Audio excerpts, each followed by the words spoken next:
যদি পেসমেকারই হয়ে যায় তাহলে 5 থেকে 7 লাখ টাকা এরকম লাগতে পারে। তবে দেশের বাইরে করানোটা এটা ভালো, 80%, দেশে করালে 20% সম্ভাবনা। তো বলছে যদি আপনারা ইন্ডিয়াতে বা অন্য কোথাও যান তারপরেও ডাক্তার আতাহারি স্যার বা ইউনাইটেডের জাহাঙ্গীর কবির স্যারকে একটু দেখিয়ে যাবেন।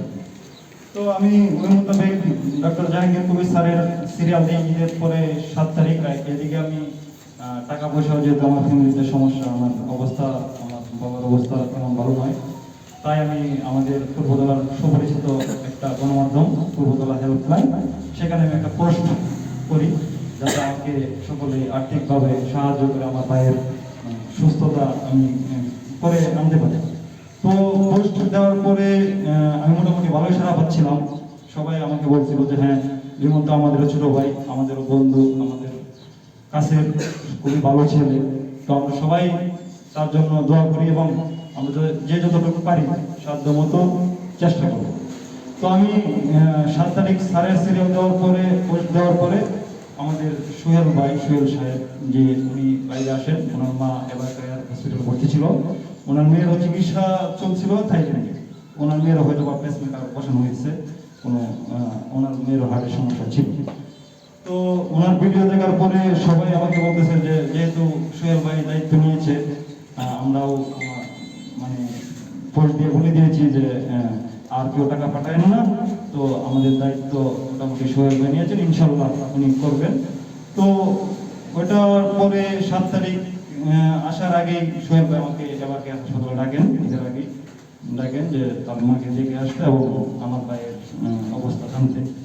তো আমি রাত্রে যাই, অফিস করে 5টার দিকে বের হই। তো সোহেল ভাইয়ের সাথে আমার রাত্রে 11টা সাড়ে 11টায় দেখা হয়। দেখা হলে ভাই উনি আমাকে জিজ্ঞাসা করেন যে আসলে কি সমস্যা, মানে কি চিকিৎসা করাতে হবে। পরে আমি তাকে বিস্তারিত বললাম, প্রশান্ত কুমার স্যারের কথা বললাম, তারপরে পিজির কথা বললাম, ময়মনসিংহের কথা বললাম। বলার পরে উনি বলতেছে তাহলে তো একটু সমস্যা বেশি, ঠিক আছে। সেই মুহূর্তে সে লিমনকে ফোন দেয়, ফোন দিয়ে তাকে 20,000 টাকা পাঠায়। 20,000 টাকা পাঠিয়ে বলে যে তুমি দ্রুত একদিনের মাঝে যেভাবে হোক পাসপোর্টটা করো, বাকিটা আমি মানে দেখতেছি কিভাবে কি করা যায়। তো তখন আমার হাতে টাকা ছিল না।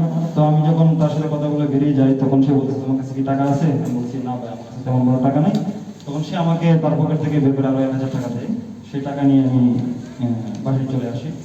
চলে আসার পরে ঈদের 2 দিন আগে আমি তাকে সব কাগজপত্র জমা দিয়ে দিই এবং পাসপোর্টে জমা দিই। পাসপোর্টে জমা দিয়ে দেওয়ার পরে সে বলতেছে পাসপোর্টের নামে শুধু লিমনের যে কাগজপত্র, মেডিকেল যে সার্টিফিকেটগুলো হচ্ছে এগুলো নিচ্ছে না। তার পাসপোর্টের নাম ছিল মুস্তাফিজুর রহমান, আর প্রেসক্রিপশনগুলোতে ছিল লিমন। তো মিলতেছে না, এগুলো ঠিক করে দিতে হবে। তো আমি যে ছুটিতে বাড়িতে আসি, বাইকে নিয়ে আসি বাড়িতে। তো ঈদের দিন রাত্রে হঠাৎ করে আমার ছোটো ভাই আবার অসুস্থ হয়ে যায়। তো অসুস্থ হয়ে যাওয়ার পর আমি আবার রাত্রে ওকে নিয়ে, ঈদের দিন রাত্রেই ওকে নিয়ে ময়মনসিংহ মেডিকেলে নিয়ে আবার ভর্তি করে। ভর্তি করানোর পর ডাক্তাররা আবার নতুন করে যেগুলো টেস্ট আমি আগে ইতিপূর্বে অনেকবার করিয়েছি, তারপর আবারও উনি এই টেস্টগুলো আবার আমাকে দিয়েছেন। আমার আসলে কিছু করার ছিল না, আবার তার অবস্থা দেখার জন্য আবার টেস্টগুলো আমার করাই দিয়েছে।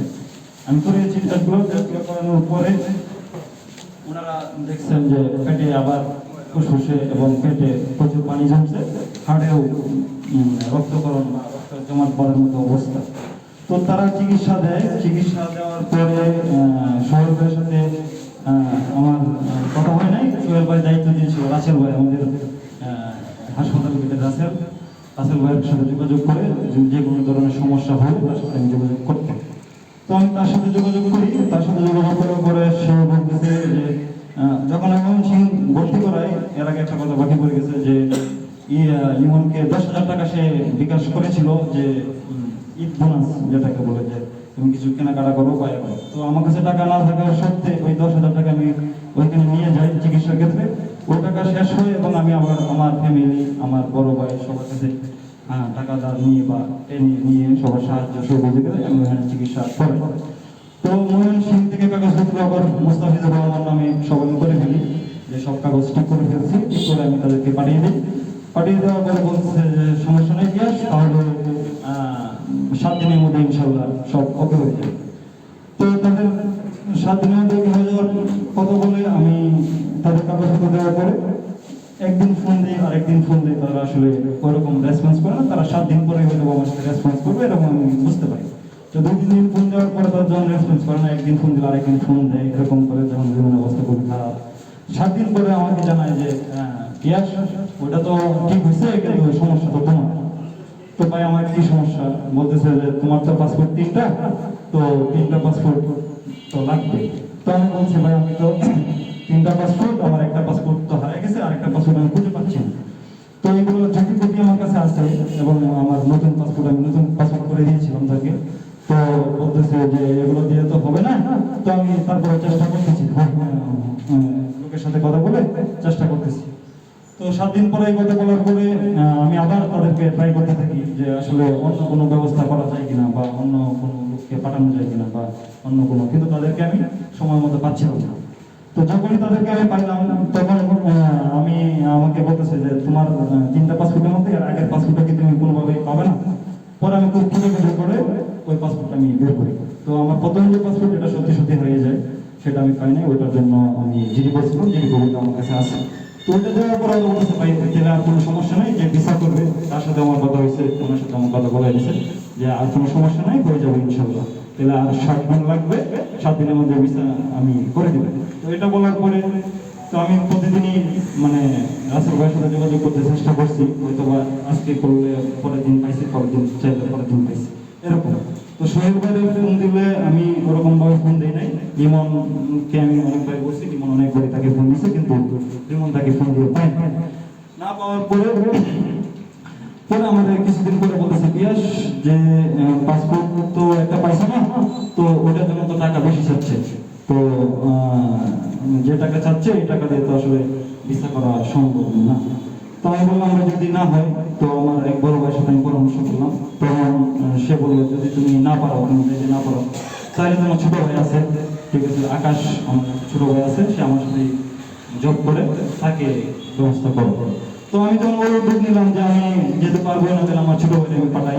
ও তো আর এসবের মধ্যে নাই, ওর পাসপোর্টও নাই, আগের নাই, নতুন করে আমি পাঠাবো।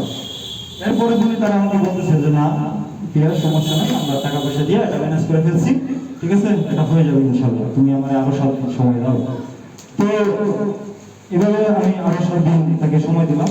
একটা সময় আমি আসলে বুঝতে পারি যে আমার যে সে ভিসা করবে, আমার যে ব্যাংক স্টেটমেন্ট লাগবে, বা আমার যে পাসপোর্ট হারিয়ে গেছে সেটার একটা রোসারি সার্টিফিকেট আছে, সেটা লাগবে। এগুলো আসলে ওরা আমার কাছে চাইনি কখনো। মানে এগুলা যদি আপনি আমার কাছে না চান, বা আমার আমি না দিই, তাহলে ভিসা হবে না, এটাই স্বাভাবিক। তো তারা আমার যতটুকু কারণ যে তারা আমার পাসপোর্টগুলো নিয়ে জমা দেয় নাই, তারা আসলে তাদের টেবিলের উপরে ফেলে রাখছে। তো এরকম করতে করতে সে মাঝে মধ্যেই, যখন তাকে আমি পাই না, প্রায় হঠাৎ মাঝে মধ্যেই সে আমাকে বিকাশে, আমি যেখানে 70-80 হাজার টাকা করে 15 দিন 20 দিন পর খরচ করি, সেখানে সে আমাকে 10,000 টাকা করে দিয়েছে। আর বাকি টাকাগুলো পুরোটাই আমার, যেহেতু আমার ভাইয়ের দায়িত্ব আমি নিয়েছিলাম, বা আমি করেছিলাম, আমার বাবা আমার উপরে ছেড়ে দিয়েছে, আমার ফ্যামিলি সবাই, এবং আমার বড় ভাই, জীবনের বন্ধু বান্ধব যারা অক্লান্ত পরিশ্রম করছে, তারাও আমার উপরে ছেড়ে দিয়েছে। তো আমি আমার আন্টি, আমার ভাই, মামা বলে দেখে আমাকে, ওনাদের সাহায্যে আমি খুব মানে কষ্ট করে চিকিৎসাটা চলছিল। তো যখন লাস্ট পর্যায়ে আসছে, মানে শেষের পর্যায়ে, তখন আমি লোভনাই তার পেটের পানি আবার বেড়ে যায়। এর মাঝে আমি আরো অনেকবার ময়মনসিংহে ভর্তি রাখছি, তারপরে এই ইয়াতে ভর্তি রাখছি, আনোয়ার একটা মেডিকেল আছে, আমি ভর্তি রাখছি। এরপরে সে আমাকে বলতেছে ভাই আমার তো দিন দিন অবস্থা খারাপ হচ্ছে, তো এটা কি হবে? তখন সঙ্গে ওই ফোন ধরে বলতেছে যেমন তুমি ঢাকায় চলে আসো, ঢাকায় চলে এসে তুমি আমার সাথে দেখা করো। তো যেমন তারপর আমাকে ঢাকায় চলে যায়, প্রায় মাসের খানিক আগে চলে যাবে। তারপর থেকে আমরা তাদেরকে ফোন দিই, রাসেলকে ফোন দিই, আমি বিশেষ করে রাসেলকে বেশি ফোন দিছি, আর লিমন সবসময় সোহেল ভাইকে ফোন দিছে, কিন্তু তারা তেমন কোনো রেসপন্স আমার সাথে করেন না। করার ফলে দেখছি ওর বলতেছে পেট বড় বড় লাগতেছে, শরীর খুব ক্লান্ত লাগতেছে, শক্তি পাচ্ছে না। তখন আমি আবার আমার আন্টির সাহায্যে, আমার মামার সাহায্যে, সবার সাহায্যে আমি আবার লোহনায় তাকে ভর্তি করি। লোহনায় ভর্তি করার পরে ওরা আবার টেস্ট করে, টেস্ট করার পরে দেখে যে হ্যাঁ পানি একটু বেশি হয়ে গেছে। সেখানে ডাক্তার রাইহান মানসুর স্যার তার আন্ডারে ভর্তি করি। তিনি ইনজেকশন দিয়ে পানি কমানোর চেষ্টা করে, কিন্তু তার প্রেশার প্রতিদিনে ছিল 50/80, 50/60, 50/90 বা 60/100, এর উপরে কখনো ওঠে নাই। যে কারণে আমি ঠিকঠাক মতো পানিটা কমাতে পারছিলাম না।